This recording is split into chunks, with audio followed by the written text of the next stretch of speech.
Screen पर दिख रही इन खबरों की हेडलाइंस इन दिनों देश में चल रहे किसान आंदोलन से जुड़ी हुई हैं, जिसकी चर्चा देश में ही नहीं बल्कि विदेशों में भी हो रही है। इन हेडलाइंस में आपको एक शब्द हर खबर में दिख रहा होगा, वो है आंसू गैस। क्या आपने कभी सोचा है कि इस आंसू गैस में ऐसा क्या होता है कि हमारी आंखों में जलन होने लगती है और हमें बेचैनी होने लगती है? चलिए आज इसी पर बात कर लेते हैं। दरअसल आंसू गैस एक खतरनाक हथियार है। इसे आमतौर पर रासायनिक हथियार नहीं माना जाता है, क्योंकि ये स्थायी क्षति या फिर मृत्यु का कारण नहीं बनता। ये दंगा नियंत्रण एजेंट यानी कि रियॉट कंट्रोल एजेंट या क्राउड डिस्पर्सल एजेंट के तौर पर देखा जाता है। टीयर गैस में कई तरह के केमिकल कंपाउंड होते हैं, जिनकी वजह से आंख, नाक, गले और फेफड़ों में जलन पैदा होती है। हम एक एक करके इन पर बात करते हैं। इसमें पहला है क्लोरोबेंजोलिडेन मेलोनोनाइट्राइल यानी कि CS, जो कि सबसे आम प्रकार की आंसू गैस है।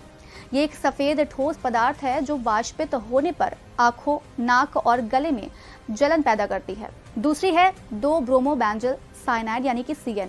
ये CS की तुलना में कम शक्तिशाली होती है, लेकिन इसका प्रभाव अधिक समय तक रहता है। इसके बाद है 1-क्लोरो-3 मार्केप्टो 2-प्रोपेनॉन CP, जो कि एक तरल पदार्थ है जो वाष्पित होने पर आंखों, नाक और गले में जलन पैदा करती है।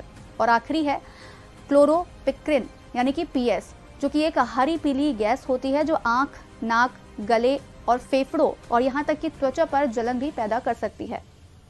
इस रासायनिक यौगिकों के अलावा आंसू गैस में अन्य पदार्थ भी हो सकते हैं, जैसे कि धुआं पैदा करने वाले पदार्थ। ये पदार्थ लोगों की देखने की क्षमता को प्रभावित करते हैं और इससे इसके प्रभाव में आने वाले लोगों को खांसने और सांस लेने में तकलीफ होने लगती है।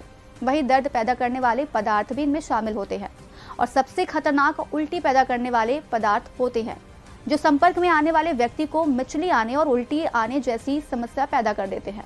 वैसे तो टीयर गैस का इम्पैक्ट आमतौर पर अस्थायी होता है, लेकिन कुछ मामलों में ये गंभीर स्वास्थ्य समस्याएं भी पैदा कर सकता है, जैसे कि ये गैस अस्थमा के दौरे को बढ़ा सकती है।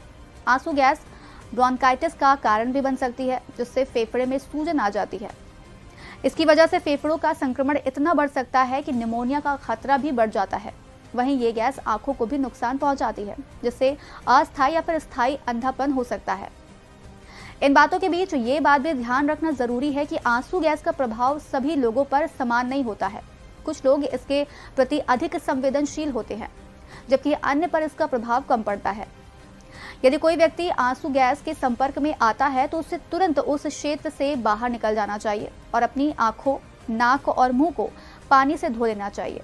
अब इसके रेगुलेशन की बात करें तो कुछ देशों में आंसू गैस के उपयोग पर प्रतिबंध लगाया हुआ है या फिर वहां पर कड़ाई से इसे नियंत्रित किया जाता है। उदाहरण के लिए भारत में आंसू गैस का उपयोग केवल पुलिस अधिकारियों द्वारा और दंगा नियंत्रण के लिए ही किया जा सकता है।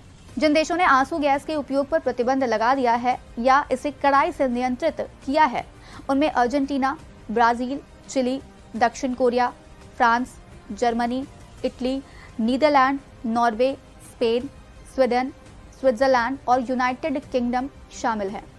आंसू गैस के उपयोग को लेकर कई नैतिक चिंताएं भी हैं। कुछ लोग ये तर्क देते हैं कि ये एक क्रूर और अमानवीय हथियार है, जिसका उपयोग लोगों को नियंत्रित करने और दबाने के लिए किया जाता है। वहीं इससे अलग कुछ लोग कहते हैं कि इसका इस्तेमाल केवल अंतिम उपाय के रूप में किया जाना चाहिए। क्या आपकी राय में इसका इस्तेमाल किया जाना चाहिए या नहीं, हमें कमेंट बॉक्स में जरूर बताइएगा। इस एपिसोड में इतना ही। हम फिर मिलेंगे कुछ नई जानकारियों के साथ। तब तक के लिए हमें दीजिए इजाजत।